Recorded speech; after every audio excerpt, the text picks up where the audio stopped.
Hi, this is Roger in Finland, and today I want to talk that the new Tamron 35-150 f2 to f2.8 might be the perfect lens for me. Sometimes. Maybe. So for the impatient ones, if you think about the usual holy trinity of lenses, which is 14-24, 24-70, 70-200, f2.8 zooms, this covers part of the focal length from 35-150, so there's a bit of overlap, not quite as wide as 24, not quite as long as 200, and the aperture is f2.8, but it gets even wider in the wide end. At 35mm, this lens is an f2. And for some more details, well, right now I'm a user of APS-C, Sony cameras, and Micro Four Thirds. Right now I'm filming with the A6400 and I have a Viltrox 23mm f1.4, which is the equivalent in terms of field of view to a 35mm. In practice, it means that the 35mm is one of my favorite focal lenses and the one that I usually use here. With Micro Four Thirds, I usually have a 17mm mounted on those cameras, which is, again, equivalent to about a 35mm in full frame. So this Tamron on the wide end would definitely serve my needs, at least in terms of field of view in these scenarios. And if you think about it, coming from the APS-C and Micro Four Thirds world, let's take a look at what kind of lens would you need in those systems to get the same field of view and the same depth of field that you get with this Tamron. Let me take a paper. In Micro Four Thirds, you will need a 17 to 75mm f1 to f1.4. And such a zoom, it's something that we've never seen. In APS-C, this would be a 23 to 100mm f1.3 to f1.8.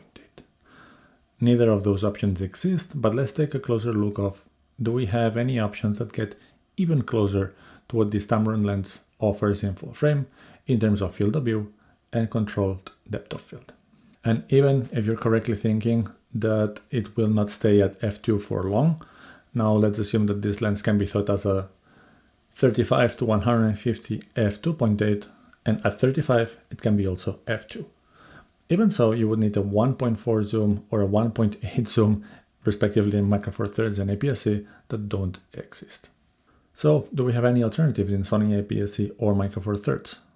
Well, there is the Panasonic 25 to 50mm f1.7 zoom for Micro Four Thirds, which is not as wide in the wide end, not as long in the long end, and even if it's a brighter zoom in terms of exposure, the depth of field will not be as shallow.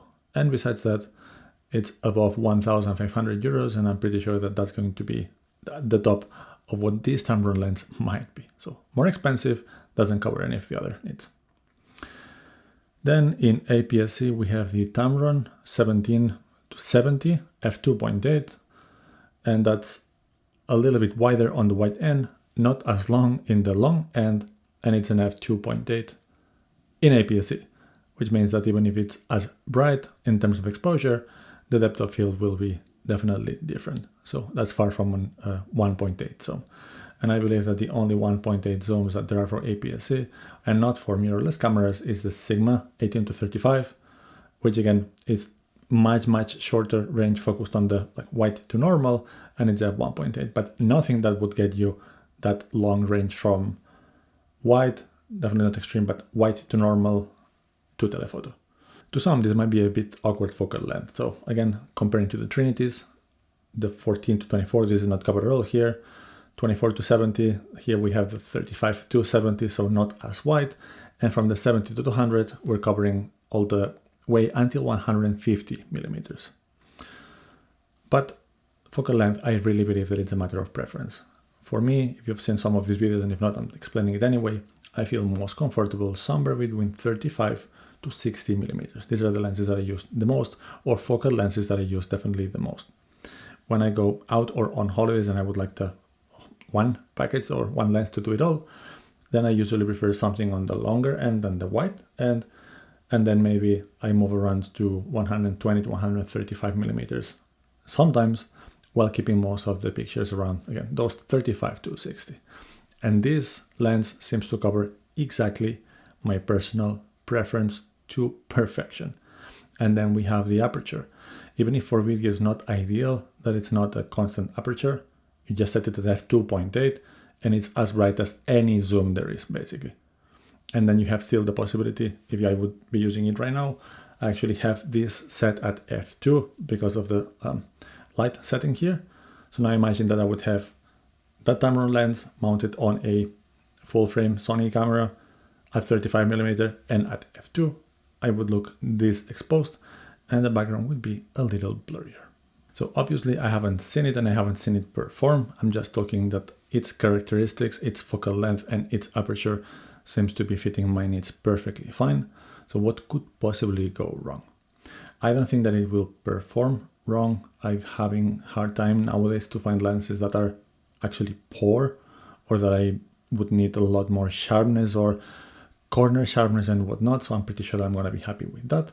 But it might be a fairly big chunk of glass. So I imagine there's going to be a comparable in size. Something like the 75 to 350 from Sony for APS-C cameras, or maybe some, again, it's a bit more than a 70 to 100, but along that way. And that's actually a quite big piece of glass. Now, usually the setups that I have here, I have just a camera with a prime lens on top of an Anker nebula tripod. You can see the review there. And that's always a light setup. I wonder if this tripod combination with that lens without a color would be actually stable enough. So that would be a problem. The other issue I have is that I do not have any Sony full frame cameras right now. So I guess that what this lens is doing to me is being excited again to maybe go back to Sony full frame, because I was there and I went out of it for reasons. So I'm gonna be waiting for the A7 IV, and maybe this lens will be the perfect one for me to pair it with. So what do you think of this new announcement? What do you think of this new lens? Is this something you're excited about? Does it cover your needs? And if you're already a Sony full frame user, are you getting it? I hope you liked this video. I hope I get this lens eventually. And if you did like it, please like and subscribe. And we're gonna see you soon for some more content.